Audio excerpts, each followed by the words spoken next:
कैरीचा छुंदा हा काही आपल्यासाठी नवीन नाही, पण आंबट, गोड, तिखट, चमचमीत आणि त्यापेक्षा महत्वाचं एकदम औषधी, आरोग्यदायी असा जरा हटके आवळ्याचा छुंदा फारसा बनवला जात नाही.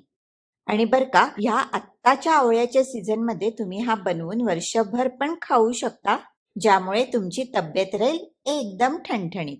तर हा असा बनवायला सोपा आणि झटपट बनणारा आवळ्याचा छुंदा करायला घेऊयात. रेसिपीला सुरुवात करूयात. त्यासाठी घेतले 200 ग्रॅम आवळे. कमीत कमी डाग असलेले छान तजेलदार आवळे बघून घ्यायचे. आवळे स्वच्छ धुवून कोरडे करून घ्यायचे आणि किसून घ्यायचे. ते आता इथे मी बारीक भोकांचीच किसणी वापरली आहे. जाड भोकवाली किसणी नका वापरू. आवळा त्वचेसाठी, केसांसाठी, हृदयाच्या आरोग्यासाठी, स्मरणशक्ती वाढवण्यासाठी आणि शरीराला थंडावा देण्यासाठी अतिशय उपयोगी. तर अशा बहुगुणकारी औषधी आवळ्याचे पदार्थ बनवायचा हा सीझन, हीच वेळ दवडू नका, हातची घालवू नका. जेवढे म्हणून आवळ्याचे पदार्थ करून ठेवता येतील तेवढे करून ठेवा. तर असे सगळे आवळे किसून झालेले आहेत.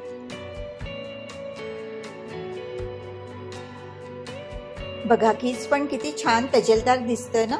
मला तर असं मस्त त्याच्यामध्ये हिंग, तिखट, मीठ घालून नुसता खायला पण हा खूप आवडतो. पण मग छुंदा कसा व्हायचा नाही का.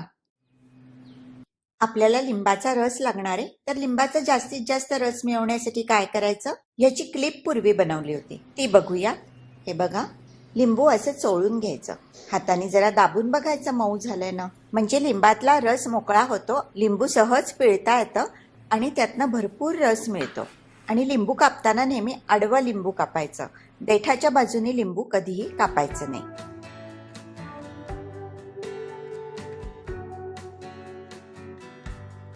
लिंबू दाबून घेतल्यामुळे एका लिंबातनं असा भरपूर रस मिळालाय. आणि आता किसलेल्या आवळ्यात घालतेय 2 इंच आलं. चला तर आलं किसून घेते. आलं पण छान ताजं पाहिजे आणि फार जून नको, कारण जून आल्यामध्ये धागे फार असतात आणि ते धागे, तो चोथा छुंद्यामध्ये चांगला लागणार नाही. आल्याच्या जागी सुंठ पावडर पण वापरू शकता. माझ्या प्रत्येक व्हिडिओमध्ये हा सिलिकॉनचा स्पॅच्युला तुम्ही बघितला असेल. असा छोटा स्पॅच्युला हँडी ठेवत जा, कारण मिक्सर किंवा इतर छोट्या छोट्या भांड्यातनं पदार्थ निपटून काढायला हा स्पॅच्युला खूप उपयोगी पडतो. घालतीये 1 चमचा मीठ, 1 चमचा काश्मीरी लाल तिखट. सगळं करायचं मिक्स मिक्स मिक्स. खरं सांगू का, मला आवळा न कुठल्याही फॉर्म मध्ये आवडतो. म्हणजे नुसता मिठाच्या पाण्यात घातलेला आवळा पण सुरेख लागतो.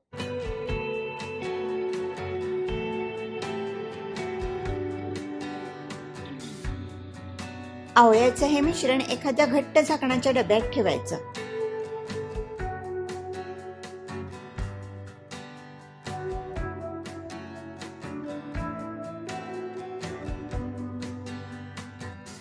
डबा घट्ट लावायचा आणि प्रेशर कुकर मध्ये आवळा शिजवायचा. त्यामुळे कुकरच्या तळाशी थोडंसं पाणी घातलंय, त्याच्यात ठेवायचा हा डबा. कुकरला 2 शिट्ट्या देऊन 5 मिनिटं बारीक गॅसवर कुकर ठेवून आवळा शिजवून घ्यायचा.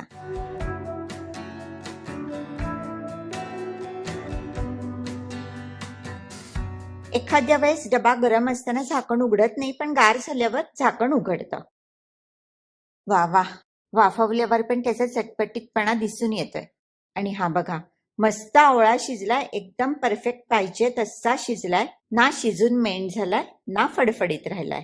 त्यामुळे छुंदा एकदम फर्स्ट क्लास होणार आहे. आपल्याला मापाने गुळ घालायचाय, त्यामुळे छुंदा पण बोलमध्ये घालून मोजून घेते. माझे सबस्क्रायबर्स, माझे व्ह्युअर्स, तुम्ही सगळी मित्रमंडळी कुठल्या शहरातनं, कुठल्या गावातनं व्हिडिओ बघताय हे जाणून घ्यायला खूप आवडेल. तर मला कॉमेंट बॉक्स मधनं कळवा की व्हिडिओ तुम्ही कुठल्या शहरातनं बघताय.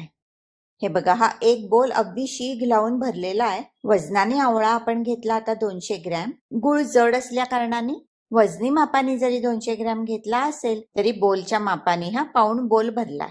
मागच्या आठवड्यात आपण अखंड आवळे वापरून मोरावळ्याची रेसिपी पाहिली, त्याची लिंक डिस्क्रिप्शन बॉक्स मध्ये देते. तो मोरावळा पण जरूर बघा आणि बनवून ठेवा. हीच वेळ आहे, हा सीझन आहे. एकदा का आवळ्याचा सीझन संपला की हे आवळ्याचे पदार्थ बनवणं मुश्किल.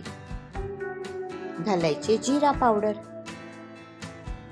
आणि ही जराशी भरड अशी मिरपूड. हा बघा पेपर ग्राइंडरचा मार मध्यम आकाराच्या गोलावर आहे, म्हणजे यातून मिरपूड जराशी जाडसर वाटली गेली.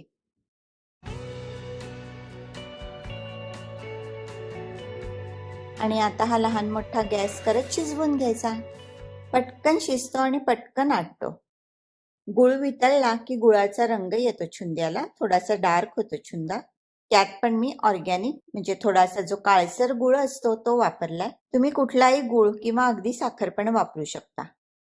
ह्यातला गुळ पातेल्याला खाली लागू शकतो, करपू शकतो. आणि स्टीलची कढई घेतलीये, त्यामुळे अजूनच काळजी घ्यायची. त्यासाठी हे मिश्रण सतत हलवायचं.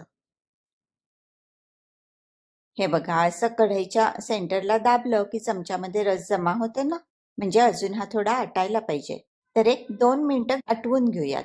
छुंदा जर असा ओलसर असला तरी चालेल, कारण त्याचा ओलसरपणा हा पाण्यामुळे नसून आवळ्यातल्या रसामुळे आणि गुळामुळे आहे. त्यामुळे छुंदा खराब व्हायचा प्रश्न नाही. बघा, आता छुंद्याला ओलसरपणा आहे, पण चमच्यामध्ये रस जमा होत नाहीये. त्यामुळे गॅस करायचा बंद. कढई गॅसवरनं उतरवली की घालायचा लिंबाचा रस. तुमच्या आवडीप्रमाणे 1 किंवा 2 चमचे लिंबाचा रस घाला. म्हणजे आवळा जरी आंबट असेल तरी लिंबाची चव आणि लिंबाचा ताजा सुवास छुंद्याचा स्वाद अधिक वाढवतो. जराशी चव घेते. एकदम मस्त चटपटीत, तिखट, मीठ, आंबटपणा सगळं परफेक्ट. छुंद्याची चव झकास. एखाद्या घट्ट झाकणाच्या काचेच्या स्वच्छ बरणीमध्ये छुंदा भरून ठेवायचा. वर्षभर पण छुंदा फ्रीज बाहेर चांगला राहतो. इथे आपण 200 ग्रॅम आवळ्याचा छुंदा बनवलाय, पण हेच प्रमाण, हाच रेशो घेऊन तुम्ही किलो, 2 किलो काय अगदी 4-5 किलो आवळ्यांचा छुंदा पण बनवू शकता. वजनी मापाने जेवढे आवळे तेवढाच गुळ घ्यायचा, हेच काय ते प्रमाण. बाकी तिखट मीठ म्हणाल तर ते तुमच्या आवडीप्रमाणे. रेसिपी आवडली असेल तर लाईक आणि शेअर करा. तसंच चॅनल सबस्क्राईब करून बेलचा आयकॉन प्रेस करायला विसरू नका.